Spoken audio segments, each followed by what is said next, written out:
Yeah. Regarding the great apostasy, when exactly did Christ's church fall away? Ooh, I'm gonna do this. Actually, I will. I was gonna give this to Brad, but I do want to make a point on it first. Here's one of the big problems about the great apostasy discussions that people have. It's that they don't understand what we mean as Latter-day Saints when we talk about the apostasy.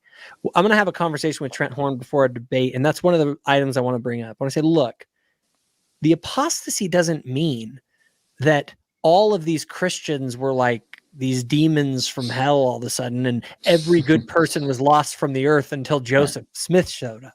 Right. That's not the position of our church in any way. What we believe is that the keys of the kingdom that were given to Peter and the other apostles were taken from the earth. These were the power to seal on earth and to seal in heaven, because the people had rejected and perverted things sufficiently to where there was no more apostleship.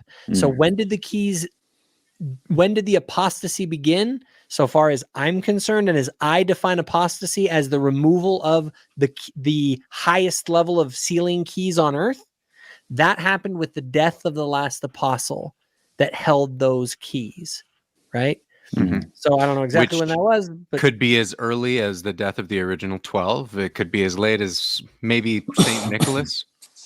I like having St. Nicholas in there as a you guys option. So you guys, my thing is that, and so one of the things, and it isn't even about necessarily the corruption of the doctrine even. To a certain degree, we believe that happens when those keys are removed, and there was a perversion of doctrine over time, but it isn't primarily about doctrine. It's about authority. We do not believe that the church is on the earth once the keys are taken. That's what if we don't have the keys, we're just a Bible study club. Like, that's all we are. Right.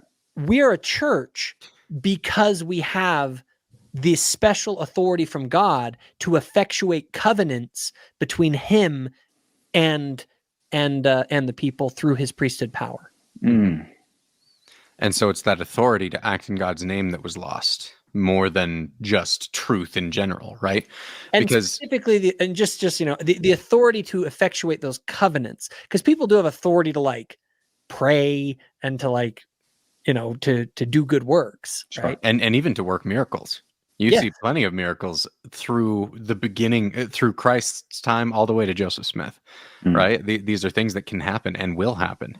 Right. But the restoration of the priesthood keys to act in God's name to officiate those covenants is something that was lost relatively early after Christ. I think it's fascinating to look at actually all of the Pauline epistles are a desperate plea from Paul to stop this falling away, right? And this is more of a doctrinal falling away as well. But I think this is part of why those keys didn't get passed on. I think these are connected in a way, right? And it's connected to free will as well, right? I was going to say, as an open theist, God is in a dance with humankind.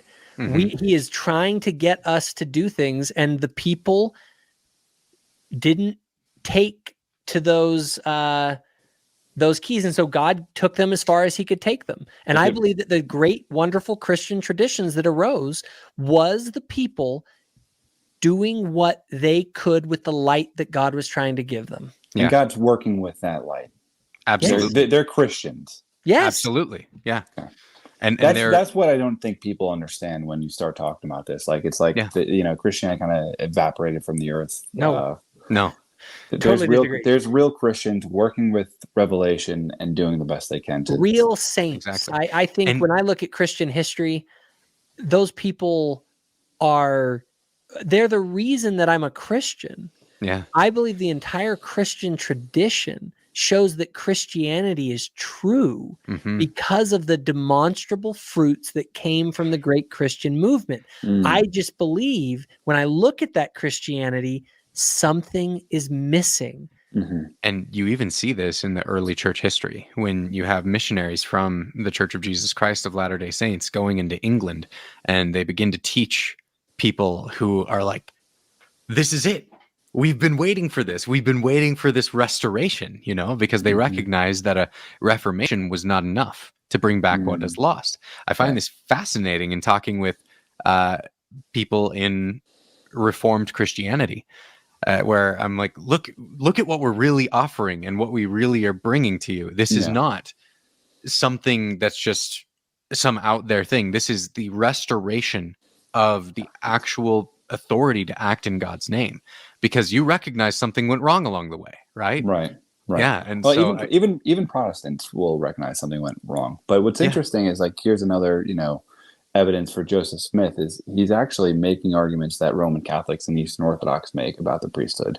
Right? Like apostolic succession and things like this. Absolutely, yeah. And so how is he, in Protestant culture that he's grown up state New York, how is he making this connection that a lot of the historical churches, their biggest criticism against like something like Lutheranism is like, you guys don't have keys. You guys don't have authority to, baptize and stuff like that. Yep. You're nothing more than a Bible club.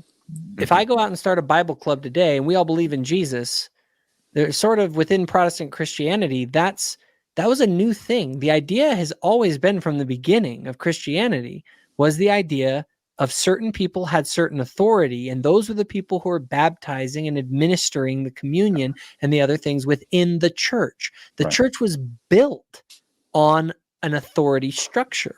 And then it was, and so I think for Latter-day Saints, we say, look, the Catholics are right to ask that question to the Protestants. And so it's funny, you were mentioning, Brad, the people, the reformers. Roger Williams of the 15th century recognized this situation. There's a famous quote from him where he says, "There is no regularly constituted Church of Christ on earth, nor any person qualified to administer any church ordinances, nor can there be until new apostles are sent by the great head of the church, for whose coming I am seeking."